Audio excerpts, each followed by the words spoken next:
l'INC tel qu'il est là, je doute que parti on a dans la province Nyon sur Yambo Cannabis.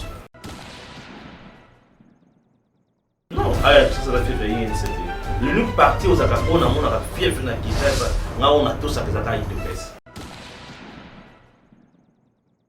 L'INC a décidé que tu peux participer dans la réunion à KC, tu peux participer dans la réunion à Union Sacrée.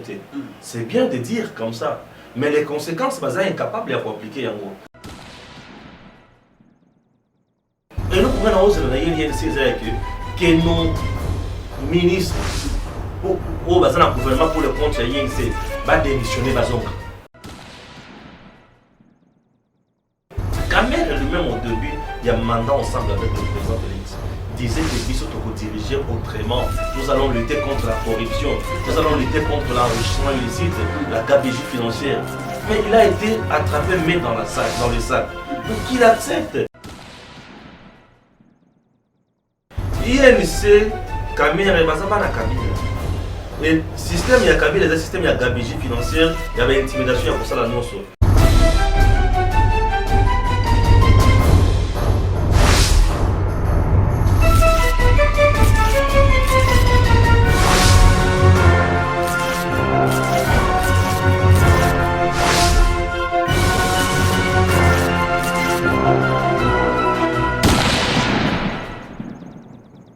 Bien, voilà, mbote nabino bandeko ba internaute nyonso bozali ebele botondi liboso ba téléphone nabino bozala on a toujours branché connecté hein na chaîne nabino monene YouTube congolais ya ba diaspora ya mokili mobimba bozala toujours branché pour na ba vraie information source ya kitoko ezali à travers biso Clébo. Alors biso banani biso wana nde tosala ka mosala kitoko oto luki ya kabino information toujours à travers votre émission wabengi bosomi ya Congo oyo wapipe ngai wabino somi ya Congo alendongo azala toujours wana na au four de moulin ko luka ba tu ya mayele ba tu ya bonya ba somi ya Congo oyo bazali na maloba pe ba analyse ya kitoko pour na kosala bino tango ba actualité ezali na mboka tango makambo ezala koko so ba ko pesa mayele ba ko la kisaba tu ndito luka bango balikana oyo sika pour na kosola l'autre sali pe na déplacement monene ko luka mona mboka o ba bengi bongo na kombo ya Stéphane Balamwangi. En tout cas Stéphane Balamwangi azali moko ya ba coordonnateur to ba PDG ya chaîne monene ba bengi bongo Eden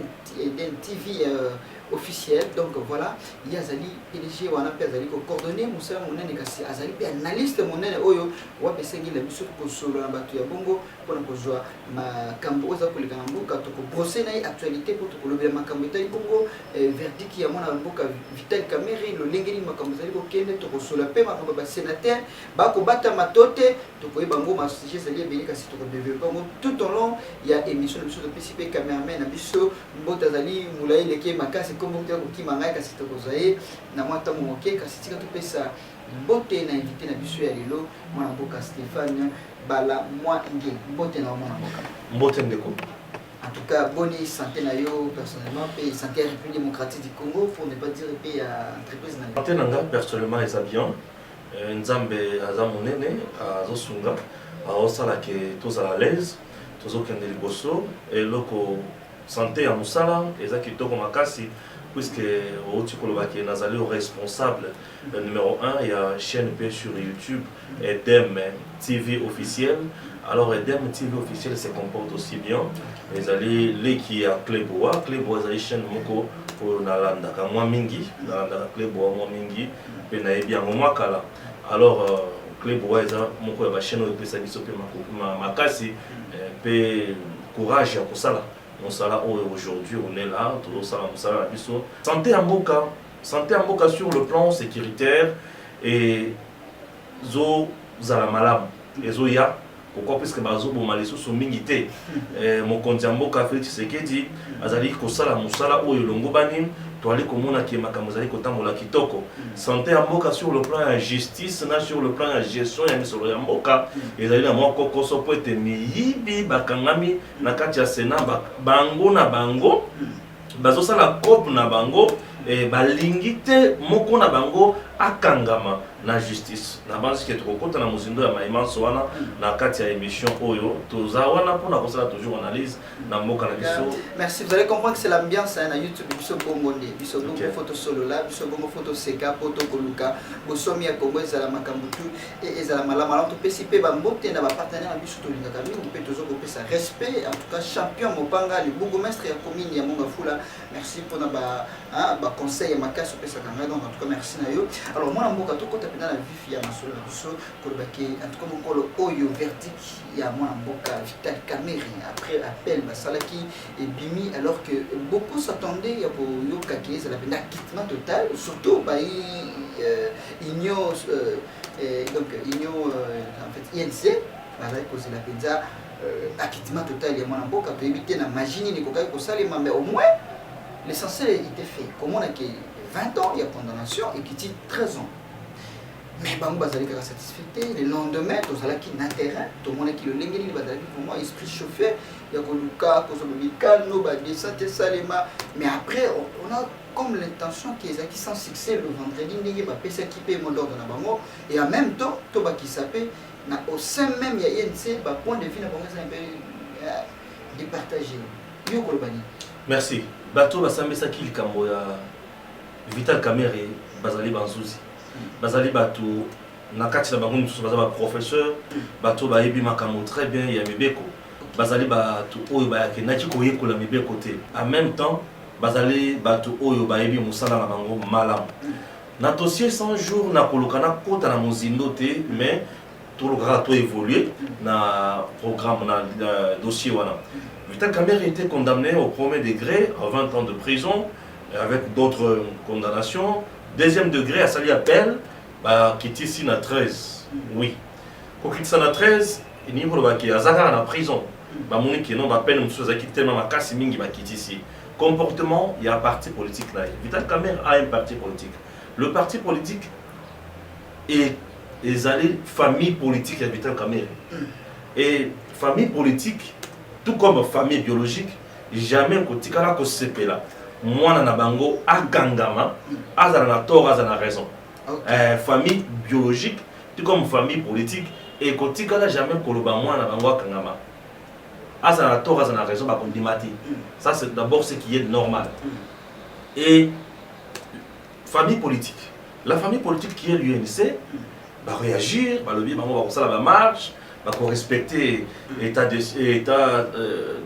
d'urgence sanitaire va respecter ma kamomo côté na moka bango bazoluka kaka libération et Vital Kamerhe.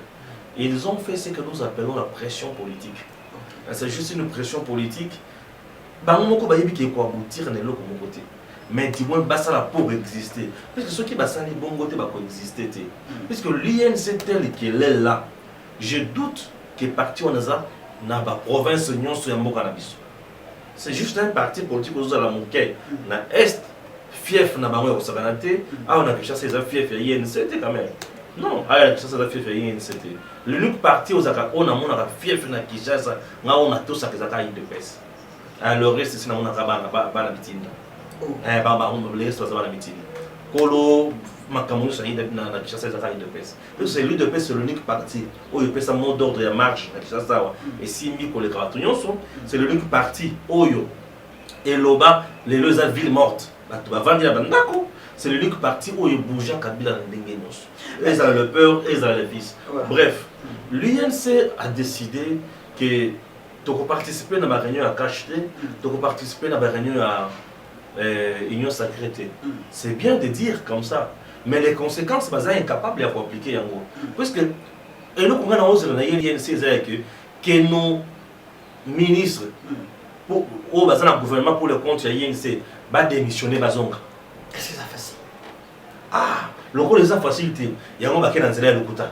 On dirait baquet dans le locuta. C'est pour moi j'appelle ça de la poudre aux yeux. Bah sopeli ka Kamerhe poudre, n'être à moi na moko akuli, bah tira poudre na moto ici. Mais le vrai problème bah ça est en côté. Décision oyo quand tu cause un impact, bah suit en côté. Il y a que biso dorénavant, tout s'est retiré de l'union sacrée. Dorénavant, bah ministre la biso nyonso balongwa. Ce qui va bêta bon maman na nzete ba linga bazo. Nzete en mode kaka na bato na bango moko wana. Ba linga bazo su ba faire kangudia. il y a que biso pour soutenir mon konzamboka to kolanda baramono soanati. Les gens doivent apprendre il y a qu'on respecter la décision et la justice. Kamer lui-même au début, il y a un mandat ensemble avec le président Félix. Disait que biso to diriger autrement. Nous allons lutter contre la corruption, nous allons lutter contre l'enrichissement illicite, la gabegie financière. Mais il a été attrapé main dans le sac. Mais qu'il accepte. Qu'il accepte. Et ce que tu as dit sur la carte, vous sentez qu'il y a des tendances. Et ça va soutenir Billy. Na ba soutenir Billy. Mais na kota la bato soutenir Billy. Bazaka ba poids lourd. Ba molendo sa kombi wana ba omona kutu mwana moko boye. Un garçon ko bazo tcha mama kelele. Et puis un autre problème c'est que Billy Kamba lorsqu'il était dans le gouvernement, il est-ce qu'Azaki a mesuré à cause de telle décision, est-ce que soit Senaki Naya s'est retiré, lui pouvait bien le faire, mais ce que le Loisan va faire tel et il se voit bah il s'est retiré dans la gestion de Makambo, c'est facile. Un politique et au moment où je vous parle, à l'heure actuelle, c'est difficile. Quelqu'un qui est déjà ministre, si ministre c'est là, à se retirer. Mon tuyau c'est où est-ce le gouvernement union sacrée. Un mec qui se retirer, il s'enterre politiquement. Et puisque pourquoi je dis il s'enterre politiquement, il ne pourra pas survivre sur la scène politique puisqu'il n'aura plus l'argent. On doit se dire de vérité. Nos politiciens vivent Nambongo.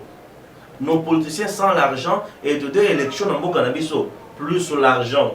Tu n'as pas l'argent, tu tombes. Ah oui, l'élection dans le Canabiso, c'est l'argent. Tout ça, comment on a pour le calamité 2023, aujourd'hui c'est 2021, au mois de juin, d'ici là 2023. Avant, nous avons un gouvernement de Warrior, Malamu, Bakangaete, Azama Misolo, où il y a un salaire, pour ceux qui ont un salaire, il y a bateau qui ont moi le meilleur moi système moi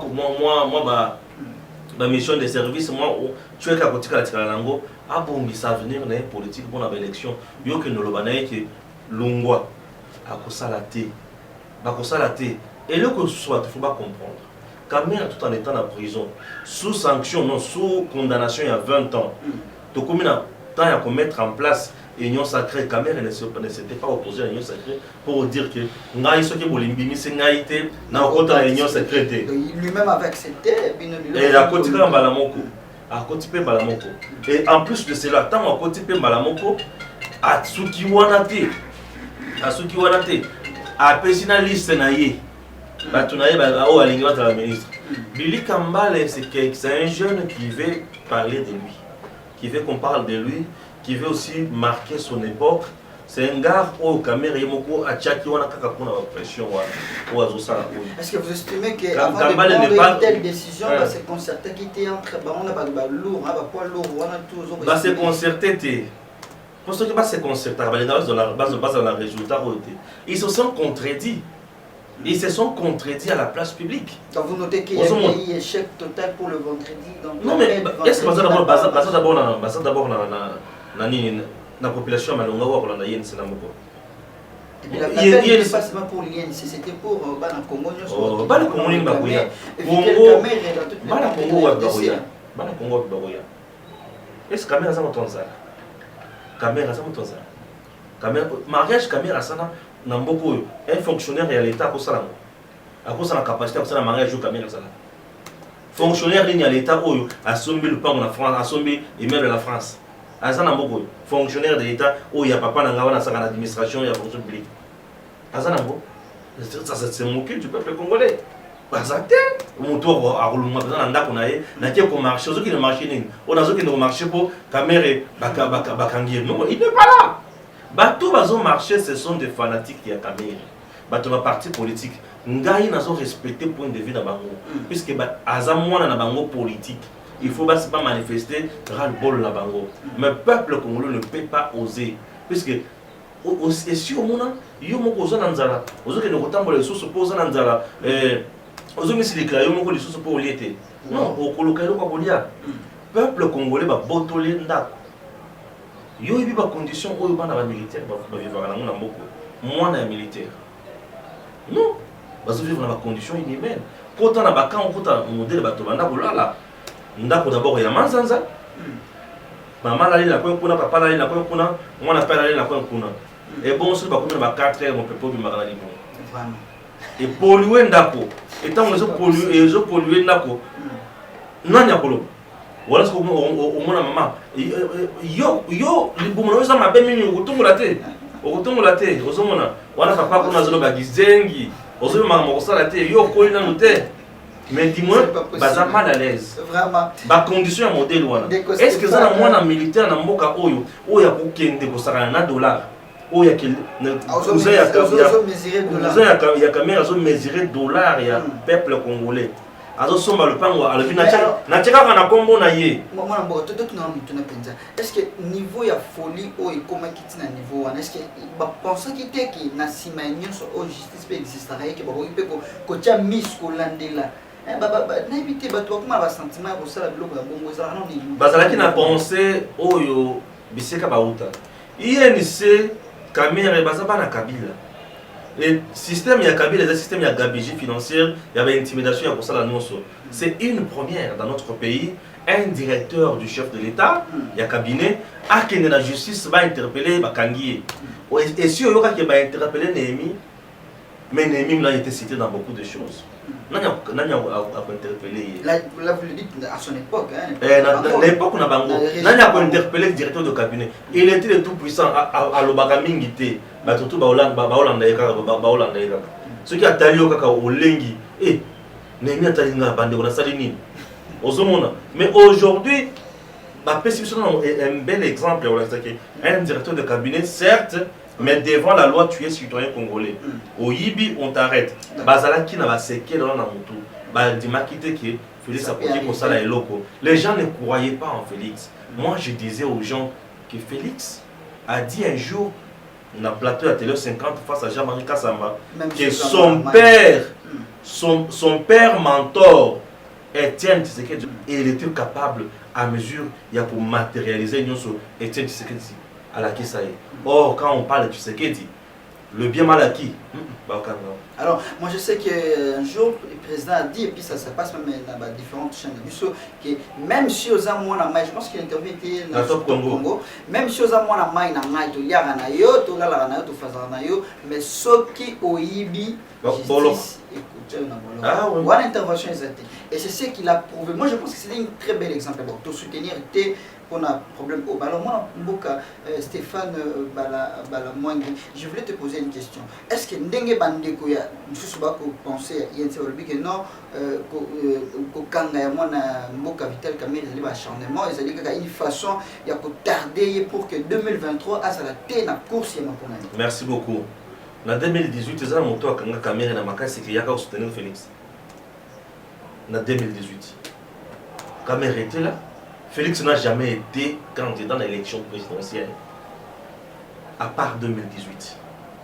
Mais Kamer l'a été.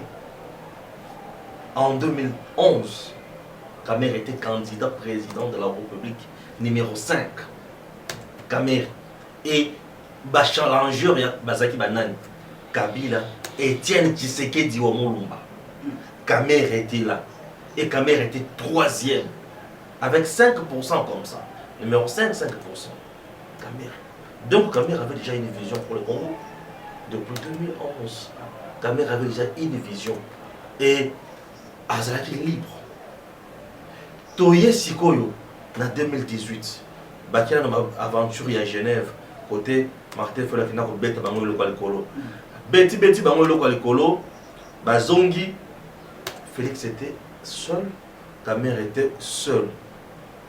Balobi qui ils ont basangana qui ensemble yangonde bakomi ko kangae non ce qui ils ont qui pour la bongo élection d'abord en 2018 Félix n'était pas candidat sur la liste à cash non que les gens ignorent cela Félix n'était pas candidat sur la liste à cash ni moi Chadar n'était pas candidat sur la liste à FCC FCC n'a pas de personnalité juridique. Et sa candidature à Chadar. Félix n'était pas candidat à Cash. Félix était candidat, il y a eu de PES et alliés. Candidat, il y a eu de PES et alliés. C'était ça, Félix. INC, l'Assemblée nationale a un regroupement INC et allié. Bazalaki na pro, Bakenda déjà, Bagouta, Baebi, Bazana capacité. Pourquoi pas Kamera Kendate? À mon avis, qui a qui sourit naine. À mon avis, il ne pesait pas. Il était fragile. Mon ali tombé. Ali ah aussi na kikuna, Baronia Tanyatana Ongai. Félix qui n'avait ni expérience, il y a matière électorale à Rukende. Et le parti. Kamera Kangamina Félix. Ce n'est pas l'UDPS qui est parti vers l'UNC. C'est l'UNC qui est venu vers l'UDPS. Voilà. Alors, Nassir Saïdé Nanga, Baye Bakangami Wana. Babani Kosala, la campagne d'Abani Basalaki Wana. Bisika Oye pas Kamia Zaki leader. Est-ce que Félix Azaki est élu massivement pour les camps? Félix a été élu massivement pour les camps. Bisika Yemo Kwazan nos leader. Ozolanda, Bisika Yemo Kwazan nos leader. Quand même, ceux qui ont Zaki na Moutoumoko pesé. Il y a des gens qui ont Lubaya. Lubaya en 2011 était avec Kamere, la UNC. Mais dans le Kassai, il n'avait pas battu campagne pour Kamere, candidat président de la République. Il avait battu campagne pour Etienne Tshisekedi. Lubaya était Nakati Alamuka, ensemble avec Moïse Katumbi. Hollandi. Mais il n'était pas dans l'équipe, il y a campagne, Alamuka et Martin Fayoul. Il est allé au Kassai avec Délice Sanga, Baton Moïse. Bakenda na Kassai, ils n'ont pas battu campagne pour Martin Fayoul, mais pour Félix Tshisekedi. Baye que les noms là, avec nous ici, ça va passer. Ceux qui toyent dans ma campagne, tant balobaki Fayoul m'a dit de ma tête, et que Simbate. Tu vois un peu ça? Baye baki. Bref, Félix Tshisekedi n'a aucun intérêt. Il y a Kokanga Kamere pour Azala Yemoko une élection en 2023. Félix a un bilan. Donc on peut dire que c'est juste la justice qui a fait son travail. C'est la justice qui a fait son travail. travail. À un moment où ceux qui vont passer à la recours, ils vont la justice parce qu'il y a encore. C'est quand on va quitter ici en Goana. Ah bah oui, c'est Félix qui va quitter ça. Voilà. Non. C'est pour montrer que Bazo est bello pour ça la tête. Oui, les années. Quand on Bazo tant pour un discours politique. Pour Baïbi qui est sur le terrain juridique, Baza déjà par terre. Il ne faut pas qu'il y ait un discours politique. Tinawa paye un peu dans ma camoufle. Peut-être va se retirer, il y a un plan B, on peut éviter, on ne sait jamais. Bah plan B, toujours au Kayango. Coalition KKK. Kabila, Kamere Katumbi. Toujours au plan B, wana. Ozomona. Bah plan B, on yoka. Mais je dois vous assurer que Bozomona, projet de société à Ramazan et Chadal. Naya Félix. En termes de fonds, c'était toujours la même chose. Mais projet de société à Félix, Naya Chadal, na fonds. Chadal pas le contre l'impunité, tout. Mais le peuple n'avait pas voté le projet. Le peuple avait voté la rupture. Le peuple a préféré voter. Chadal a voté, puisque mon Congo Chadal est un kilo mingi. Comme ya Kabila ezaki likolo na mpunga Chadal ezaki kilo makasi na ndenge ya mabe ba fausse commune za wana ba enrichissement illicite za wana ba carte visa o bibimi lelo ezaki pe wana biloko ezaki belé na mpunga ya Chadal ba lebite yote. Félix est passé.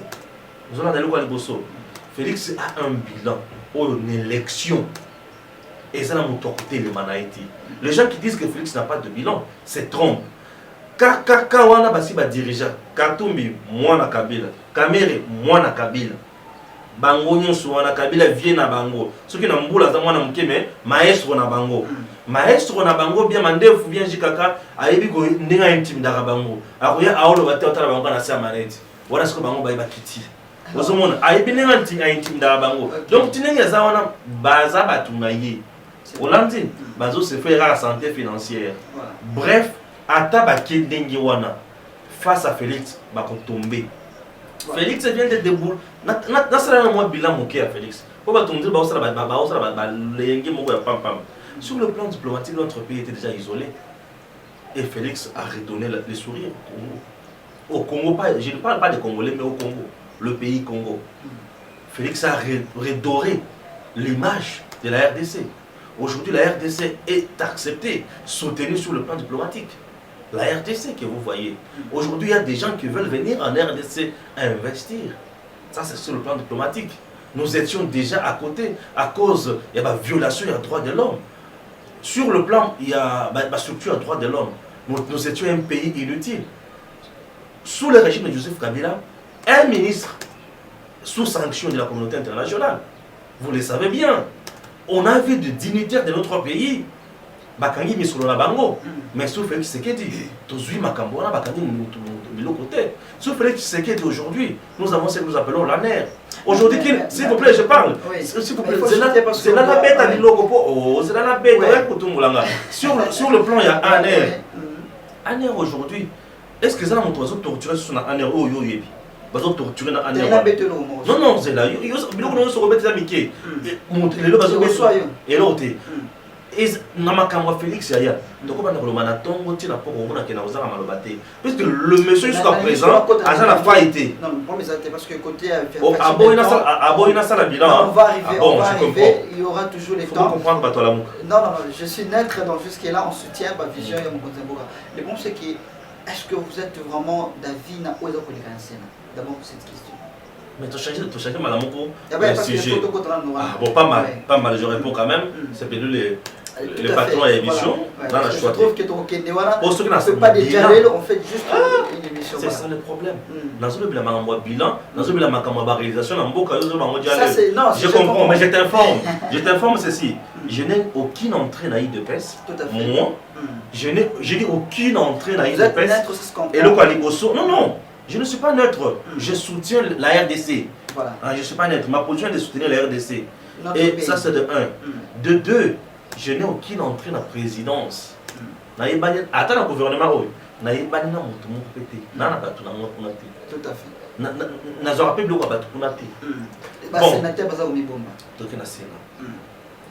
Chers compatriotes, depuis que le Parlement congolais existe, bicaméral, Assemblée nationale, la Sénat, batikala ko liquider moninga na bango ya kete ko bakanga ba sénateur to ba député nationaux au bakanga ka dans le temps n'était Martin Mukonkole et consort ezaki ba ke baza contre Kabila Kabila pèse autorisation politiquement bakangi batwa. Le sénateur entre se protège beaucoup et le député national entre se protège. Matata Pon, c'est eu la grande question. Matata Pon Babandi comme ça la révélation, il y a détournement, il y a fonds alloués dans grand projet à Bukangalonso. Il n'y a pas qu'agroalimentaire à Bukangalonso. Maintenant, de là où il était, à Bandi Koloba, je ne suis pas reconnu coupable à Makamonio Swana. Je reviens d'ailleurs, je suis revenu à Zongi Namboka. Alors je suis revenu pour affronter justice. Autant là que nous avons la preuve où ils sont tangibles. Quelques jours après, je suis en train de subir l'acharnement politique. Matata Pogno a fui quoi? Matata Pogno est incapable, il sait que ses mains sont très sales, il sait que ses mains saignent l'argent, les dollars, il sait que ses mains exactement na mbindo, à tel point que IGF a zana nyonso ya peto. Tina wapi alobi na baninga na ye ba sala nini ba batala ye na Sénat on a battu belé Kimbuta za na Sénat gobela alobaki awa ki Kimbuta tika nyongo ya Kishasa bala bona la Kimbuta au moyen bala godé pour alobi moyen to la Kimbuta ezate puisque biso assemblée provinciale to la de la ancien gouverneur to la de la gouverneur en fonction to l'équipe tamo mwambaza wana avion ko tu ya bato ba kofa déjà takana ko na itilelo. Quand il était dans la RCD, on a bossé dans la caté. On va congoler le bandit, on a un peu à alors, ta maman a été ici. Écoutez, à finir madame Bézégoya, elle m'a appelé pour prendre du champagne. À ça, il doit nous savoir ça là. Ma comédie n'a rien savoir pour ça. À finir moi c'est à battre. Bakanga boye, oui la commission bachana Kimbuta. Commission que tu es rejetée. Voilà de la été. Pas une affaire de 9 millions. Oui, bongi na sel. Il faut balader. Jusqu'à présent, les militaires ont rejeté et Zakaka. Il y a Nani, il y a Matat. Il faut tout la moussa, malam pour bateau. On doit besoin d'avoir bossa na yango. Alors, Dengue Zawana, bah, c'est protégé par mon nom. Et il y a un moment où ça bon. Bref, Toyoka qui n'a plus qu'à l'otaki à mon ando, na l'otaki, bah 6 000, bah 12 000 dollars. T'es, on a l'autre dans son macabre. On trouve la cravate à rouge. Nathalie bien, on dirait caméra. Parce que caméra peut pas la cravate à rouge, mais rien c'est. Est-ce que ça ma tata, Nathalie, bah que c'est un thème à colo bien. Ce que c'est un colo, normalement, bah ça va terminer. Dans la vie, mon talent, bah ça va terminer dans sa cabine. Bref, la comprendre, elle a comprendre le karaté. Dans mon coup, on a humilié le peuple. On a humilié la justice congolaise. La justice est rendue au nom du peuple. Sénateur Bazaba est élu des élus provinciaux. Ils représentent les provinces. Et on a humilié le peuple congolais. Le peuple qui veut voir Missolonaya Zali Kofuta, la Bampako, et ça l'a géré convenablement. Mais bref, à mon éclairage, on a humilié le peuple. Dans mon coup, le procureur général pris la Cour constitutionnelle à saisir Cour constitutionnelle pour apporter la macamba immunité. Donc, on a la Tolamu qui te montre Cour constitutionnelle. À la vie, Matatapo, tu n'es pas poursuivi pour des infractions commises tout en étant sénateur, mais tu es poursuivi pour la maille ou Iba qui t'a dans le gouvernement. Bref, dans les cas d'espèces et militaires, si tu rappelles Tibongo, monter là pour sauter. En tout cas, d'autres n'ont pas 2 heures et raté. Et l'autre, il y a 2 heures. Non. Alors, moi, je suis tout à l'heure qui a des bonhommes, donc le 6e régime, vraiment des bonhommes, puis moi, je suis Pichou, donc le fils Moukoko, ou à dire mon soldat, ma casse IDP, ça c'est qui communication à émettre. Dans moi, quand je m'aloba, alors, ça nous avait tenu le bi, Ndeko Augustin Kabouya, ou à secrétaire, il y a la partie IDP, tout ça va respecter. Alors, à la grande surprise, le bi, les alliés, bah, mon Dieu, bah, ça va combattre, bah, promesse, il va misala, pour bah, ça va misala, combattant, mais d'emblée, et comme que pour appeler ça combattant, mais ça non, il y a ça pour ça la tête pour l'intérêt, il y a un combattant pour l'intérêt, il y a un peuple union, c'est-à-dire comme ce que la responsabilité, oh, il y a un comité qui a bandé qui selon mon amboka fils mon. Est-ce que quelque part tout le monde il y a un trouble là, vous avez partout, comment oh, azo ko bonisa ben de connaître au kanisa mabela le kona mutuna. Je dois dire ceci à fils Mukoko. Tu sais qu'il y a peu fils Mukoko était en odeur de sainteté avec Kabou, des consorts, Bazo Bébana, Bamona Bango. Et moi, guerre d'esprit, guerre à leadership. Et puis, les mamans, quand on répondre, et puis il sait qu'il a salué les comportements Augustin Kabou, il y a le secrétaire, il y a IDPS, à l'ombre dans le ghetto. C'est-à-dire, comme il a commencé à effectuer la descente dans la province, c'est qu'il a quitté les ghettos. Maintenant, comme il a sens, il a bon sens, il y a un tambola, mais au moins, à reconnaître la promesse à celle qui n'a pas. Voilà. Merci. Pesa monta. Ah ben oui, vous avez le na lo bayo. Beta ba plus et là, les bosso, fils Mukoko, mais là, on a le banaï Zaboui. Guerre de leadership na bango na batouana. Fils Mukoko se reconnaît national, noma et pas, il y a Etienne Tshisekedi.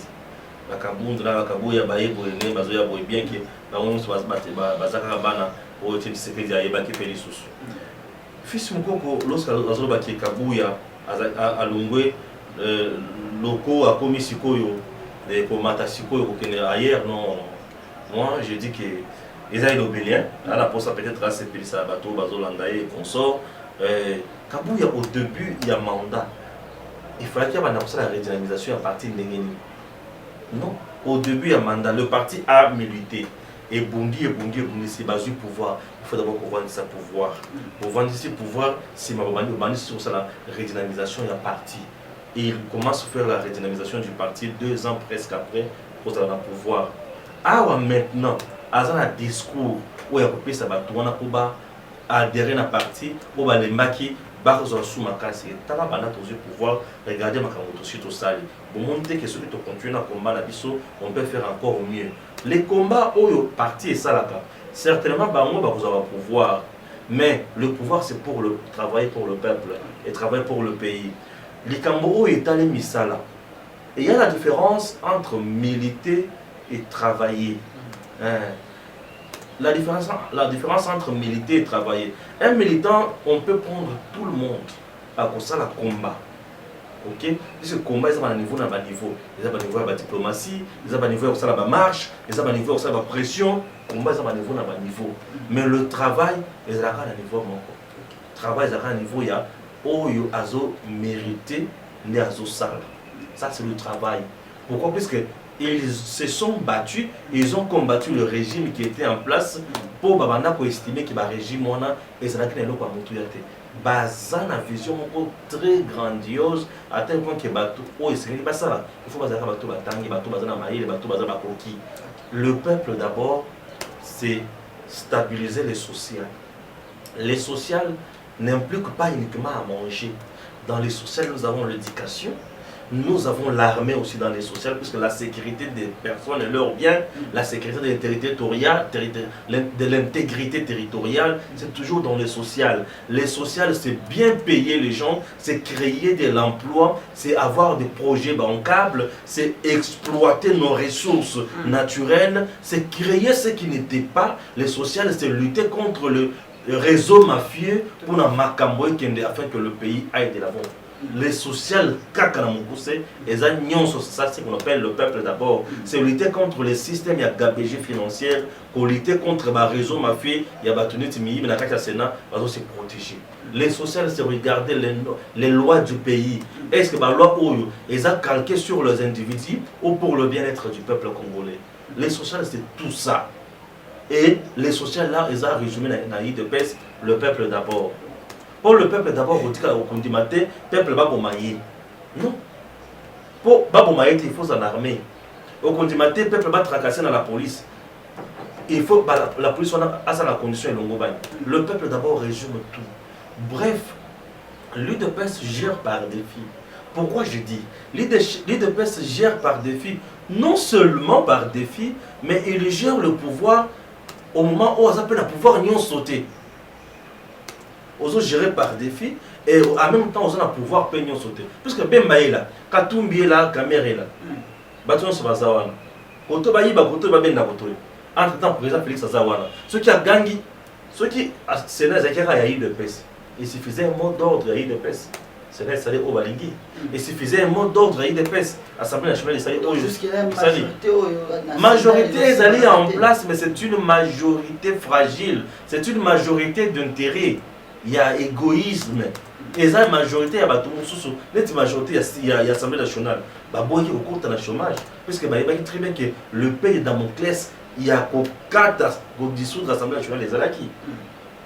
Il y a beaucoup de Kabila encore. Et ces gens, pareil, ils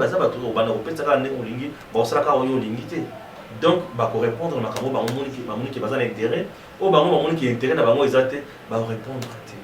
Donc, les gens qui pensent que l'UDPS doit faire de n'importe quoi, doit envoyer tout le monde faire quoi que ce soit, se trompe. L'UDPS a encore du temps. Malembe, l'UDPS doit accepter que le mandat et ça, contre l'institution, vendre ici, bloquer tout le monde, comme on a point à ça Félix cette majorité, on peut créer de l'emploi peut-être prochainement. Admettons. Combattant à ça. Pour combattre à ça, on a posé place à la Moussala. Tout à fait. Dans le cabinet de ministre, on va combattre à ça. Le ministre Félix, on va combattre à ça. Mais on ne prendra pas tous les combattants. Tout le monde ne sera pas engagé. Même au niveau du parti là. Mais c'est vous qui avez la sécurité à partir de là. Il y a certains combattants qui ont la vérité, mais puisque ça combattant attend UDPS. Ils sont là. Donc, UDPS, combattant office pour croiser le Belawana, c'est pour faire des yeux doux dans les combattants. On l'a dit?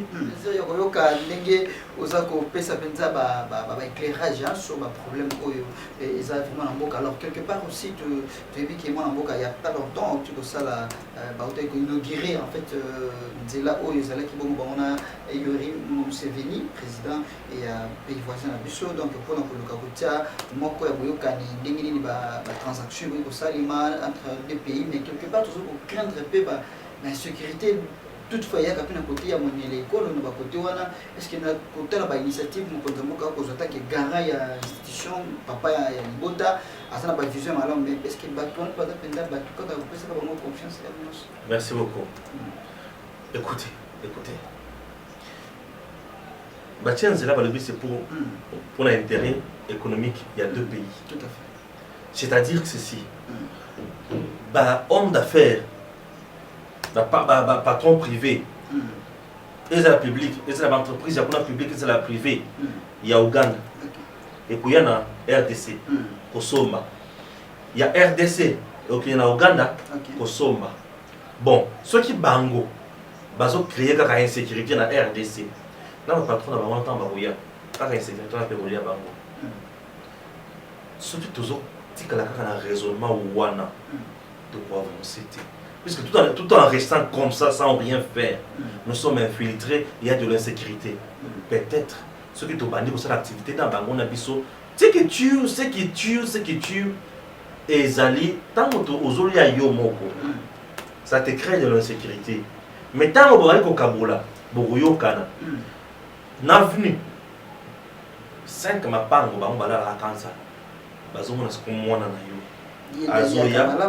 Azoya na sucré na ye na maboko ya plastique na mbongo ata billet à 10 000 francs ba ya kuzo bavana na kwa na maboko na ye mais ce qui va tenir sur na bazo na ya kolia ce qui va moni moi nazo leka na mbongo a relobisser votre français attention fais attention avec l'argent mets dans la poche Holandi ba ko ba travail ça qui a battu ba richesse na biso na mamwa est wana eza convoité na bato nyonso wana. Mais ceux qui basent à exploiter, basent 50%, 50%, nous serons un peu, on va gagner tout gagner. Mais tant qu'on va baser à exploiter, bisous tous les côtés, on va exploiter, nous perdons. Vous allez bosser, vous allez m'appeler ces bisous. Mais ceux qui ont quelqu'un qui comme beaucoup au Canada, nous ne ferons rien. Alors il faut encourager le chef de l'État. Les chefs de l'État maintenant, c'est la meilleure façon.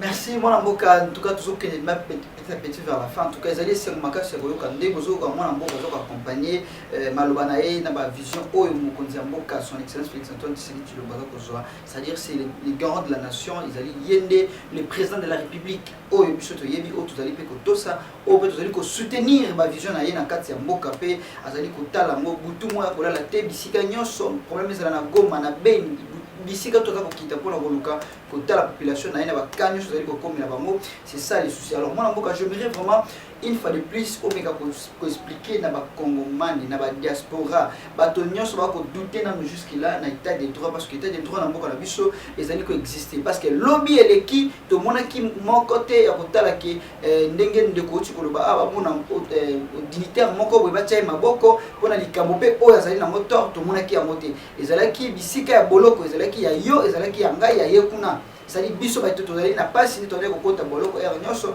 ozala na raison to tembe kasi lelo na état de droit et ni ko loba ete osali likambo soki justice estimé que ozali na tort esika na ozali na makala soki ozali na raison ba tikelo bosomi na liberté d'expression makambo na nyonso eleki na sie ya état de droit. Alors moi na mboka na kolinga penda o meka ko éclaircir biso en quelques minutes ya mbotito soki sa émission l'état de droit dans notre pays aujourd'hui est réel.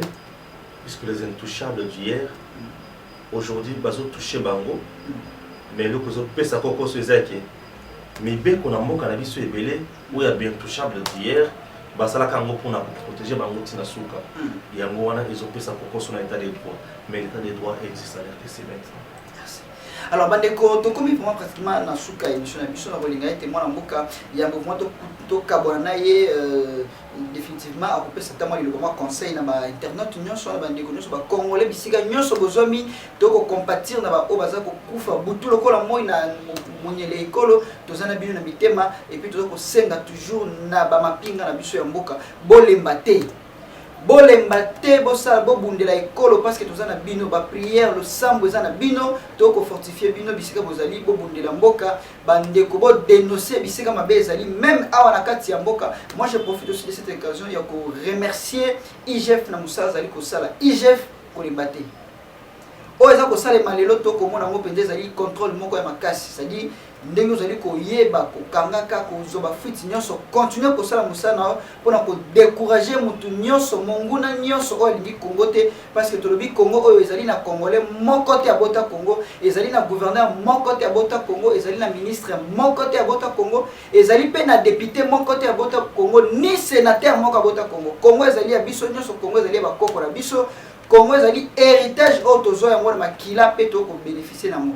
Osali likambo ya mabe les cas liboso bazuzi prouver à suffisance que ozali innocent, soki justice est estimé que ozali innocent batiki yo ndima o perdre immunité na sénat to na parlement kasi o bénéficier na crédibilité ba congolais, parce que lobby okoye jusqu'au senga biso ba voix lobby okoza na posa comme ministre et bon crédibilité na yo mona mboka le ba suka pour l'émission. Merci beaucoup Nandenge au Yambinga na chaîne au Yamunene Kleboa na sepeli makasi. Merci également na batu nyonso oyo balandi biso dans le monde. J'espère que sur certains points tu vas partager ma canicité, mais ce qui intéresse ezali kaka ke Congo et Kendeli Bosso. Moi je vous dis merci, Nzambe abatela kala biso nyonso et surtout salam alaikum. Merci beaucoup. Alors, merci Pena Binognos, téléspectateurs, en fait, internautes, surtout Bino Bingi Bozora Bisso, à travers chaîne Bisso YouTube, Kleboa de PC Bino. Merci. Bozala toujours très abonné, Bozala toujours en accro na YouTube Nabisso. En tout cas, merci Pena invité Nabisso à qui lilo de PCB. Merci na Malbakitoko, Oya Lobi, Bakomole Bolandi, d'éclairage bien que ma lobé Zala qui n'a qu'à sa monoronai, Kassito Lukinde, to gérer Tango Kassimbala Simato, Zongelae, ce qui les besoins qu'on s'est présenté, puis tu dis que vous allez bon pour Bino Bolingarabat. Malamu basomi na bino baloba pona botombo ya makambo ya mboka. Merci beaucoup na Pitou Manga les boss l'aide, en tout cas merci toujours pour la service et na ba confiance pour renouveler de temps en temps à notre égard. Merci na les grands caméramans na zalila sima ya caméra oyo azo kosala pe musala na kitoko tango nous tozo kotambola na papa mandefu moko boye ya net kaka moi jare et ça la bien. Merci pe na ndeko na biso le grand cordon donc balobi Franklin Massiala Cordon, en tout cas, confiance, c'est toujours de renouveler car ma confiance. Merci na champion Mopanga, mon partenaire conseiller privé, là, le bourgmestre, il y a commune, il y a mon gafoula, mini yopo, Moussala Benda, et je mon merci à ma partenaire, la mission na poto, vous allez révéler. Rigan Ngambo, en tout cas, merci depuis Paris, pourquoi pas Foula, donc Hervé et Biba depuis Paris, et pourquoi pas donc Racine Dombi, en tout cas, tout n'a pas si bien beauté, pour partager, bien pour partager, parce que va découvrir sur la communication et que ça la penza, ma casse n'a que tout ça n'a bino, n'a monté ma soki. Kolo Yesu Masia azolite biso na bino tokutani mbala sina tika kimia boboto bondeko bakolo Yesu etika la oma patana.